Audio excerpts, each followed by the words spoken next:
Grazie, prego. Allora, io era giusto per fare una precisazione. Ovviamente siate brevi, per favore. Sì, non mi fa... Allora, io sono un agricoltore, sono un allevatore, quindi credo che tutti un pochettino lo sappiano.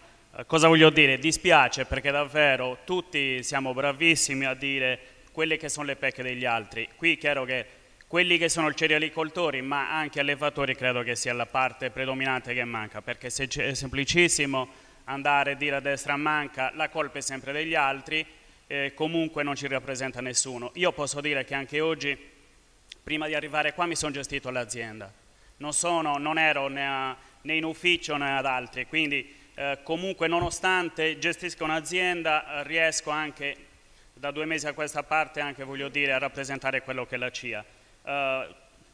Tenendo conto che comunque è un'azienda che è certificata, diceva bene il dottor Mammeli, i miei suinetti comunque nella zona di Villa Simius ci arrivano, nonostante siano certificati. Certo, se vai a quantificarli, magari i miei 20, i miei 50 suinetti settimanali, in quello che può essere il mondo che gira in questi giorni, davvero sono lo 0,0 e rotti. Comunque bisogna farle certe scelte, non credo che sia solo che la competenza di quelle che sono le organizzazioni, quelle che possono essere la Regione Sardegna o quelle che sono altri. Ognuno credo che a questo punto deve fare la sua parte. Quello che dispiace è che davvero i cerealicoltori, almeno quelli che restano, che comunque di questo quasi non gliene freghi più di tanto, quasi vogliamo ancora avere la pretesa di andare a produrre grano per poi venderlo a chi? Produrre latte per poi venderlo a chi? Cioè o entriamo e ci assumiamo la nostra responsabilità come davvero, voglio dire, settore primario, altrimenti lasciamolo fare agli altri, però non diciamo sempre che la colpa e le colpe sono degli altri, mi sembra abbastanza riduttivo e semplicistico, questo volevo solo dire, grazie. Grazie. Ma io credo che anche dai discorsi che sono stati affrontati stamattina mi rammarica alquanto quando in iniziative come questa talvolta si fa a gara a rimarcare ciò che si dice piuttosto che magari trovare la possibilità tutti insieme di uscire da una crisi che comunque coinvolge tutti quanti. Il fatto che comunque sia sono trascorsi secoli da quando eravamo dominati da altre popolazioni e che ci tacciavano di essere pochi, di essere un po' pazzi e di essere anche poco uniti. Io credo che le soluzioni non siano nel fatto di rimarcare che magari si dice che, probabilmente anche sbagliando, che ciò che si trae dalla molitura del grano di utilizzabile è una certa quantità piuttosto che un'altra. Il problema sicuramente non si risolve così.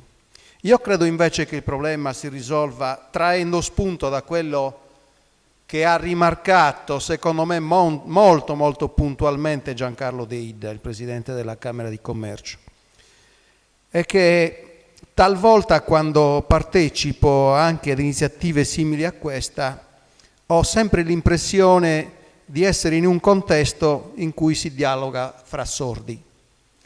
Io invece vorrei che da questo punto di vista tutti quanti ci sedessimo a cercare di costruire qualcosa che possa essere utile a tutti quanti, perché quando si porta ad esempio la mela del Trentino, io credo che si dovrebbe cominciare a ragionare traendo spunto da quello. Perché se io vado in Trentino, è quello che diceva Giancarlo De Ida, difendiamo quello che produciamo nella nostra valle, purtroppo, trasportando quell'esempio nella nostra isola, devo constatare che è un esempio negativo, perché non siamo in grado di difendere le nostre tipicità. E se mi consentite, voglio ancora una volta, anche se non è attinente all'argomento di stamattina, fare una considerazione, qualcuno l'ha citato, sulla produzione del pecorino romano. Il pecorino romano in Sardegna, probabilmente ne è testimone il capo di gabinetto dell'assessorato all'agricoltura, che quando nel documento che Coldiretti ha presentato citava appunto che si destinassero all'incirca, poi può essere più o meno, 25 milioni per ritirare dai magazzini il pecorino romano giacente. Qualcuno ha detto: ma a noi quei soldi non ci interessano. Non ci interessano perché? Perché pecorino romano in giacenza non ne hanno. Il pecorino romano in giacenza ce l'hanno le cooperative ed è facile capire perché. Concludo facendo questo esempio. Perché il 70% di pecorino romano prodotto in Sardegna è prodotto dalle cooperative. Però perché ce l'hanno in giacenza? Questo ve lo sto dicendo per porre un po' il quesito a tutti quanti, perché è un esempio appunto da portare all'attenzione, che le cooperative purtroppo non hanno un loro canale di commercializzazione per portare nei mercati il pecorino romano. Ed è vero che il mercato più importante del pecorino romano è il mercato degli Stati Uniti, ma il pecorino romano negli Stati Uniti non lo commercializzano purtroppo le cooperative. E questo per capire che se non c'è unità di intenti tutti insieme, benché si abbia anche talvolta un consorzio di tutela, io che sono produttore agricolo sono molto bravo a produrre e questo nessuno lo può negare, perché siamo tutti bravi a produrre. Purtroppo non siamo altrettanto bravi a vendere. Ed in questo chiediamo l'aiuto di tutti quanti, anzi direi con i mugnai, con i pastificatori, con i panificatori, quello che oggi è stato rimarcato e che è il discorso della filiera, i contratti di filiera, allarghiamoli e vediamo se riusciamo a trovare lo sbocco giusto affinché il grano sardo trovi la giusta remunerazione, dico io, soprattutto oltre che la giusta collocazione. Perché se è vero che venivamo definiti il granaio di Roma, io non vedo perché questa strada non possa essere ripercorsa. Ma ripeto ancora una volta, con l'aiuto di tutti quanti, non ciascuno di noi che cerca di difendere il proprio fortino senza portare comunque ad un risultato concreto. Grazie. Grazie. Mimmo Zedda e conclude il sindaco. Esatto, sua pazienza, la prossima volta. Allora,